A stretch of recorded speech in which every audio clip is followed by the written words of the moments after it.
video. I thought we'd have a little Edinburgh Fringe catch up. I'm surrounded by crafting things because I'm just working on our socks. Making little elasticated bits to go on the top to hold all of our ribbons, because they are football socks, but we also want them to look like Morris dancing socks, because we're trying to have our costumes reflect the theme of our show, which is kind of bringing together those traditions of folk music and singing on the football terraces. So yeah, I thought while I work on some more elastic bands, I'd have a chatty video.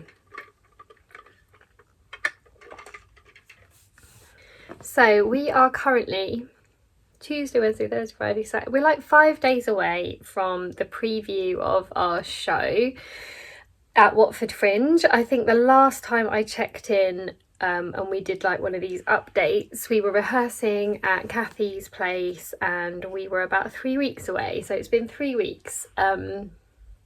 And in those 3 weeks, we've really brought the show together. I think 3 weeks ago, excuse me, I just started to realise when we were rehearsing, I think I've said this before, I had no idea really kind of how much organisation there'd be for this show, for taking a show to Edinburgh, how many different bits and bobs there would be.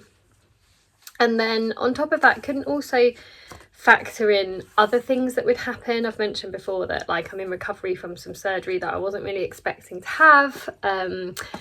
And work has got really busy. My job is, I love my job so much, but it takes quite a lot from me emotionally and physically, and I don't always have like much capacity at the end of the day. And then one of the things that happened is in April for the new financial year, they changed my contract at work, and I'm no longer just teaching music. I teach music in the morning, and then in the afternoon I do whatever they want me to do.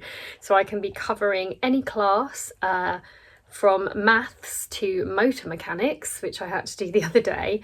I can be doing any kind of admin task, and unfortunately we are a little under-resourced and we are quite short-staffed, and you don't really get any notice. So when I covered the motor mechanics class the other week, I had hardly any notice that was going to happen, and there were no cover notes or anything from the tutor. I just had to go into a classroom and magically teach motor mechanics. And we had a lovely time. They're a really understanding group of learners, and we did some word game activities based on like technical terminology from the motoring industry, and then we made health and safety posters for our garage. We just did stuff that I could do in the time, and the learners were lovely. The motor mechanics tutor is also really lovely, so I knew that when they were back in, they wouldn't, they were just grateful that somebody had been able to cover for them in their absence. And that is all fine. I work with this really lovely team, but I think the switching of my brain from teaching my regular job of music to just them being given anything, I've also found really tiring. Just all of a sudden, right, come up with some resources for a maths class, right, come up with some resources for an English class, and then motor mechanics class. And then I've also been doing a lot of exam invigilating, which does mean you're the person that sits at the front of the exam and just quietly keeps an eye on the time and all those things. And you'd think, oh, well, that's really relaxing, that's really chill. But you're not allowed to do anything. You're not even allowed to read a book, or it's just, they've got very strict rules about exams. And I find it quite like lethargic making. So if I'm being given these tasks and I'm all of a sudden having to do loads, I'm finding that really draining. And then if I'm being given tasks where I'm having to sort of sit and almost, so I had exam invigilating and I had one afternoon where I was just scanning loads of documents and uploading them. But I kind of felt a bit drained from that as well. It's made me realise how much it fills me up to be working in music, because the other tasks haven't filled me up so much. That is a long winding way of saying that I've actually just been more tired from work as well. And just also just like my bones are still knitting together and stuff, like I am still healing and then trying to do lots of things. So waffle essentially to say, like, I've started to not feel great, and then that's a bit of a spiral because I missed a couple of deadlines for Edinburgh. There was one deadline to get your street posters up, and the deadline was the 27th of June. And so I'd logged in, I looked at what I'd wanted, I'd got all my images formatted, and I thought, well, I'll make a note in my diary to sit and do that on the 24th of June.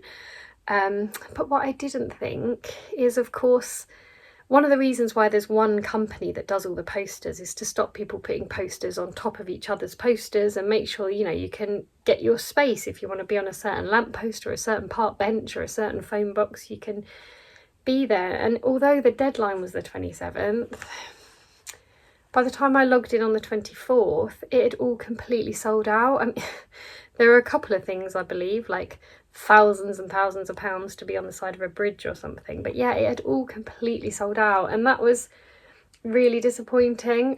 We didn't have a massive budget for like poster PR, but I guess like part of my little dream of taking a show to Edinburgh was also like going and finding like the poster for my show that I'd written in the city, and like standing next to that poster and feeling in that moment like I did it.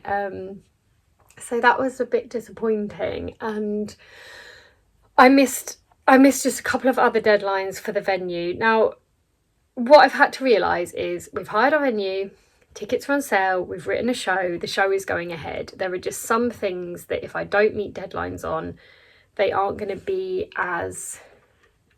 It's not going to be as good. Like, you're not going to have the PR on the bridge or on the lamppost, or you're not going to, you know, if I don't do insurance in time and I'm doing it like a week before we go, I can still do it. It's just probably going to cost me more because I'm doing it so last minute. So what I'm trying to remind myself is, like, I'm not making parachutes. Like, I'm not giving anyone a backpack that they're going to jump out of a plane with. Like, everything is fine. So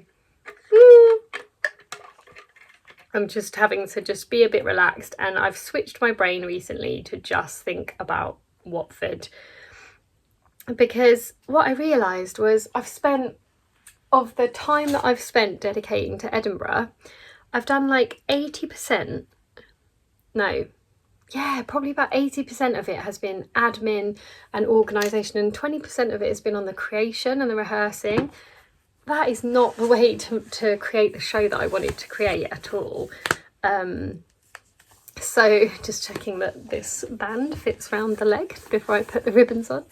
And I've just realised something's got to give, and it can't be the creation of the show. Like, I'm really proud of what I've written, and I don't often really feel that, if I'm honest. Like, I do feel really proud of it, but I am a bit concerned between us about whether we're going to pull this off, like particularly for Watford. The whole idea of Watford was to force our hand to be ready earlier, and I'm so glad we've done it, because after this weekend we're going to have pulled this show together, and we are still going to be, you know, a couple of weeks and a bit out from Edinburgh. So if we can do it this weekend, then we can do it by the 1st of August. I'm so glad that we like created ourselves that deadline, but it's gone from feeling like a preview to feeling like one of the most important gigs of this show we're going to do this summer. There's lots of people coming who are like friends and like lifelong supporters of like our music,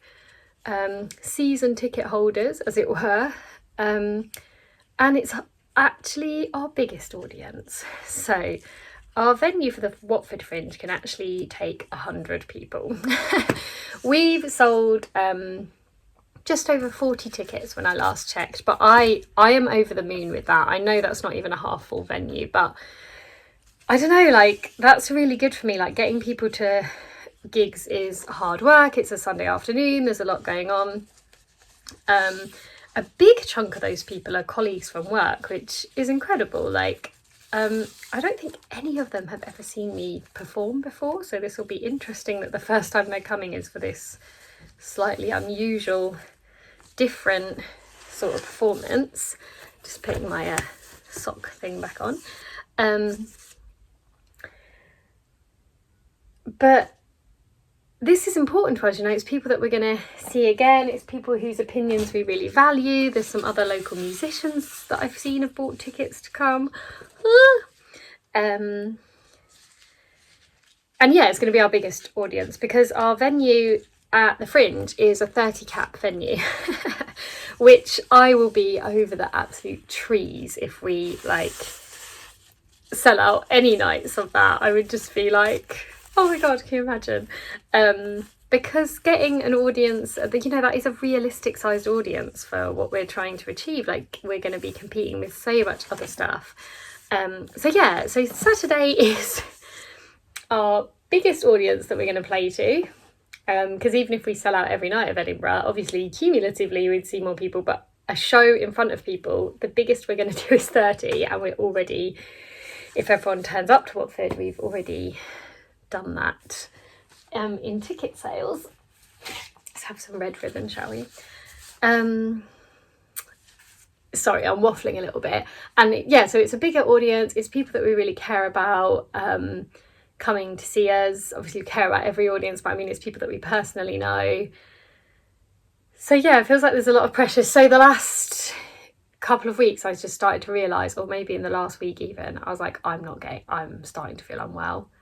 I'm really starting to feel unwell. Like, I just kept crying. I was really moody and difficult a couple of times that I'm a bit embarrassed about.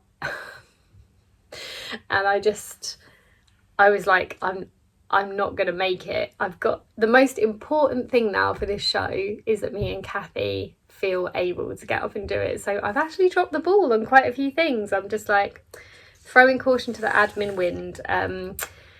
The lovely people at Watford Fringe did like a launch party in town, and I was going to go dressed up in my football kit and like promote the show, but I just was like, I can't do anything else. Like, the thought of doing it made me want to cry. I was like, I just can't do it. And I was like, I'm losing the whole purpose of this. Like, yes, the purpose is to share something that I'm passionate about, but I want to share with the world, if that doesn't sound too lame. And yes, the performances are like really important, but actually the whole process, like, I'm probably never in my life again gonna have the opportunity to write my own play or whatever this is, musical extravaganza, and do it with my best friends and spend like most of summer in Scotland just having this like incredible time. And why am I not enjoying every second of it? Like, yeah, so I switched my brain the last couple of weeks to just trying to look after myself, but I tell you, I am a bit behind on sleep. You can't turn that stuff around. This is my warning to you, to just like look after yourself, because I'm feeling a tiny bit burnt out.